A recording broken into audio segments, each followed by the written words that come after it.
Hello बच्चों, चलिए प्रश्न को पढ़ते हैं। प्रश्न है, एक स्त्री जिसके एक्स गुणसूत्र में हीमोफीलिया के 2 तथा वर्धांत का 1 जीन है, एक सामान्य पुरुष से विवाह करती है तो संतानें होंगी। बच्चों, आप देख सकते हैं वैकल्पिक प्रश्न है जिसमें 4 विकल्प दिए हैं।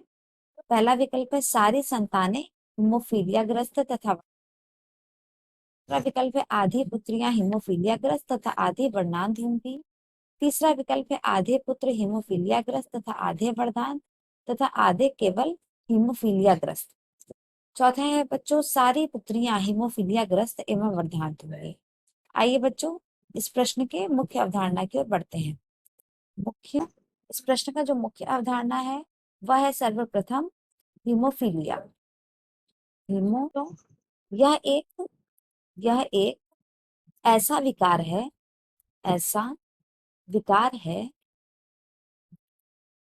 जिसमें रक्त का थक्का सामान्य रूप से नहीं बनता, नहीं बनता।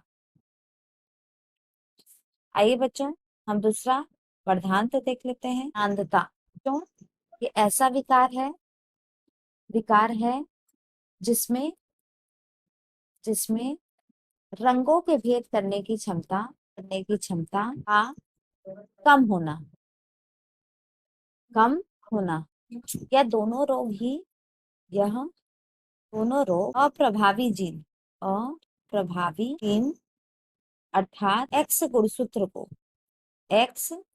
गुणसूत्र को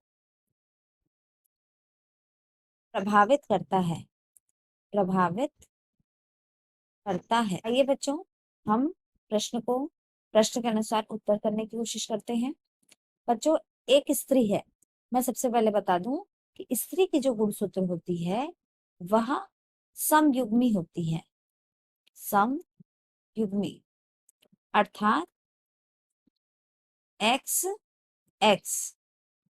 और वही जो पुरुष का या हम कह सकते हैं नर का गुणसूत्र होता है वह विषम युग्मी होता है, विषम युग्मी अर्थात एक्स वाई। आप देख सकते हैं बच्चों कि जैसा कि प्रश्न में बताया है कि एक स्त्री जिसके एक्स गुणसूत्र में हीमोफीलिया के 2 अर्थात आपके इन दोनों पर हीमोफीलिया के उपस्थित हैं और वर्धांत के 1 जीन मान लीजिए दर्शा दे रहे हैं बच्चों। तो बच्चों, यह एक्स जिसमें सिर्फ हीमोफीलिया के लक्षण दिख रहे हैं, अगर आपके पुरुष के एक्स के साथ जुड़ता है तब पुत्री का संयोग बनता है, जिसमें पुत्री के एक एक्स पर यह गुण देखने को मिलता है। जब किसी के एक एक्स पे ये गुण देखने को मिलता है तो बच्चों वह वाहक होता है, वाहक। ये बच्चों, अब हम इसी एक्स का वाई से संयोग कराते हैं। तो बच्चों, आप देख सकते हैं इस एक्स और वाई के मिलने से पुत्र बनता है और हीमोफीलिया के लक्षण पुत्र में दिख रहे हैं। और आपको मैंने पहले ही बता दिया कि यह एक्स गुणसूत्र को प्रभावित करता है। तो पुरुष के पास सिर्फ एक ही एक्स गुणसूत्र होता है, इसी वजह से ये पूर्ण रूप से प्रभावी होता है, इसलिए यह बच्चा हीमोफीलिया ग्रसित है, हीमोफीलिया ग्रसित। आइए बच्चों, अब इस एक्स को देख लेते हैं। इस एक्स से जब कराते हैं तब बच्चों एक्स एक्स बनता है और जो महिला है उसका एक एक्स में हीमोफीलिया तथा एक एक्स में हीमोफीलिया तथा वर्णांत दोनों के लक्षण दिख रहे हैं। देखिए, इन दोनों के होने के बावजूद भी बच्चों यह सिर्फ वाहक है, इन दोनों रोग की वाहक। आइए बच्चों, अब हम चौथा वाला क्रॉस करा के देख लेते हैं। पुत्र के गुणसूत्र बने। बच्चों, इस गुणसूत्र में जो नर के एक्स हैं उसमें आपको हीमोफीलिया के तथा वर्धांत के दोनों के लक्षण दिख रहे हैं, यानी कि यह आपका पूर्ण रूप से हीमोफीलिया तथा वर्धांत प्रसिद्ध पुत्र है। यानी बच्चों अगर हम विकल्प की ओर बढ़ते हैं तो विकल्प में देख सकते हैं कि पहला विकल्प है सारी संतानें हीमोफीलिया ग्रस्त तथा वर्धांत होंगी, तो ऐसा नहीं है। पुत्री क्या हो गया बच्चों, गलत।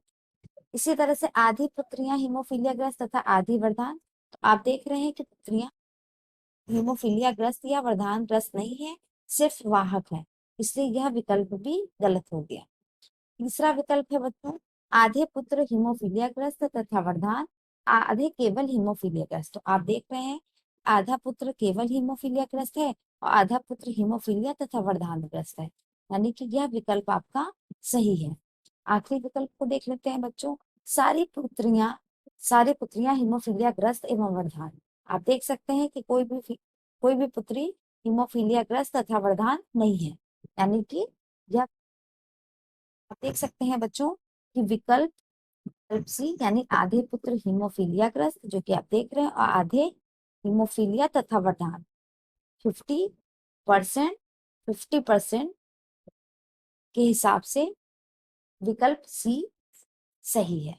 आशा करते हैं बच्चों मुख्य अवधारणा के आधार पर प्रश्न का उत्तर समझ आया होगा। धन्यवाद।